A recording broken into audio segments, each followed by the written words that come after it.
I noticed several people had videos saying, what if Goku had Frieza's potential? Which I've yet to watch those, but I'm really looking forward to listening to them. But here's an idea. What if Yamcha had Frieza's potential? Now, let's say when him and Goku still meet each other, they still have the same normal power levels they do at the start of the series. But Yamcha has a little bit more potential. A lot more potential. He has Frieza potential. So he's obviously not going to get super strong right away because they're still fairly low power levels. But let's say after he fights with Goku, him and Goku actually continue to train and spar a bit as they travel. So Goku winds up a little bit stronger than he normally would by that point, and Yamcha a decent amount, but still not, insanely overpowered or anything. At most, Yamcha might be at the power level he was by the first tournament, by the time they get to Pilaf's Tower. And of course, I remember right, they get gassed or something, so they're still going to be unconscious in that one, area where they wind up seeing the Shenron get summoned, and they understand that the dragon can grant a wish, and when they see the dragon, like, oh shit, it really can grant any wish.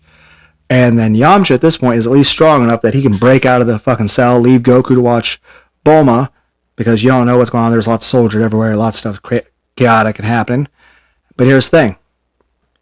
Yamcha goes down, he managed to interrupt the wish of Pilaf, but instead of, Oolong being there to make the wish about the world's most comfortable pair of underwear and getting panties, Yamcha's there able to make a wish. And of course, that's not going to occur to Yamcha to wish for. But of course, Yamcha, initially had a wish in mind when he first met Bulma. But then as he's running down to the dragon, he realizes how selfish that is. And he thinks about all the time he spent with Goku.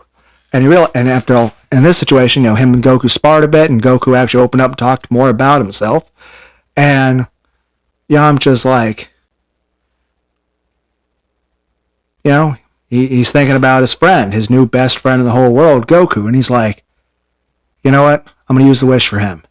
And he tells Shenron to bring back Goku's father. Now, of course, this is where the story could differentiate quite a bit. I mean, what if the Shenron decides to do the thing with Bardock, like Krillin did with, the Earth's check-in station? Which, if that's the case, the dragon will be like, hey, he died at another planet. You can use a wish to bring him to the Earth's check-in station, but you have to use another wish to one day to bring him back to life.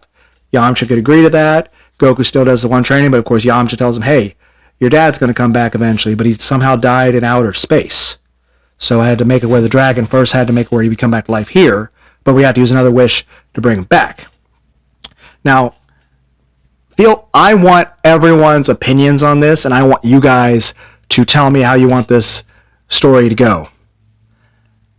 Now, of course, you guys are the ones writing it, and I'm not sure if I'll ever even compose anything. I'm starting a discussion here. The idea is, 1, what if Yamcha had Frieza's potential? And 2, what if that led to Yamcha being in a situation where he wished back Goku's dad? And like I said, in that situation, maybe Bardock got wished to the Earth check-in station. In that situation, you have a year or two, whenever they're able to get the Dragon Balls again, because, there's stuff that happens with Appa and Apachai, and there's the Red Ribbon Army, and King Piccolo. So the question is, when do they get another chance to use the Dragon Balls to bring back Bardock? Are they able to bring back Bardock immediately? Or, how many years does it take for them to be able to bring back Bardock? Also, does Bardock just sort of go to sleep during that time? Does he go to Hiffle, Home for Infinite Losers? Does he go to the same hell Frieza went to? Does King Yama sentence him something else? Does King Yama keep Bardock around and actually, keep him as a sparring buddy up there in that, castle? Because I've already said, I feel like the Ox King is descended.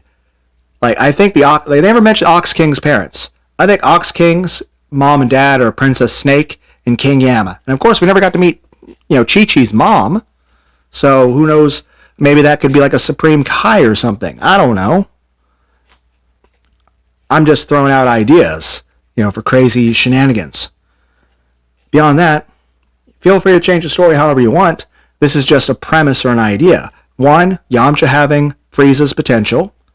2, Bardock at least getting in the process of getting wished back. And of course, if he has to be at the Earth's check-in station, what if King Yama sends him to Earth's heaven? Or what if King Kai's like, hey, King Yama, send him to me. And King Yama's like, what? It's like, why do you think he should go to you? Like, I want to train him to beat Frieza. And imagine that, Bardock, and of course, 10 times gravity of King Kai's plan isn't that big deal, but we know King Kai can, make extra training weights to put on him, like we saw before the Otherworld tournament, before, the fight with Pycon and everything, where we saw a Super Kaioken, which is pretty awesome. But imagine, like, if King Kai were to train Bardock and to teach him the Kaioken and the Spirit Bomb, which, of course, in turn, Bardock could train Goku or other people in the Kaioken or Spirit Bomb. Then there's the idea, like, if it does take more than 1 year for them to wish him back to life after that, he might be there training for a few years. He might meet the Grand Kai and the other normal Kais and have, like, an Otherworld tournament early on. Who knows? Also, what if we decide that Shenron doesn't give a shit about the whole check-in station and he's able to immediately wish Bardock back immediately? That's another possibility. But of course, if you can't wish Bardock back immediately, that means Goku can still do the normal training with, Roshi. And of course, if Yamcha's got more potential, he's got more lead into his strength and his training. What if, especially if Yamcha knows that outer space is a thing and all that, what if Yamcha takes his training more seriously, not only pushes himself more, but what if he mentions the idea to Dr. Brief early on, like then, hey, can you build me a gravity chamber? And then Dr. Brief says that might take some time, and he's like, okay, I'll go train with Goku for a while. So Yamcha then spends a few months with Goku and Krillin at Master Roshi's before he goes back to Dr. Brief's and Bulma's to use the gravity chamber and train basically the way Vegeta did. Also, this picture of Yamcha here, who thinks Yamcha looks like Vegeta in this picture?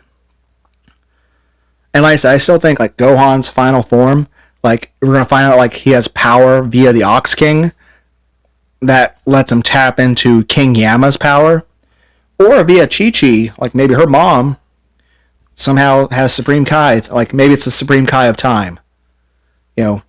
Maybe Chi-Chi's mom is the Supreme Kai of time from Dragon Ball Xenoverse. Her and Ox King got together. And Ox King's parents are King Yama and Princess Snake.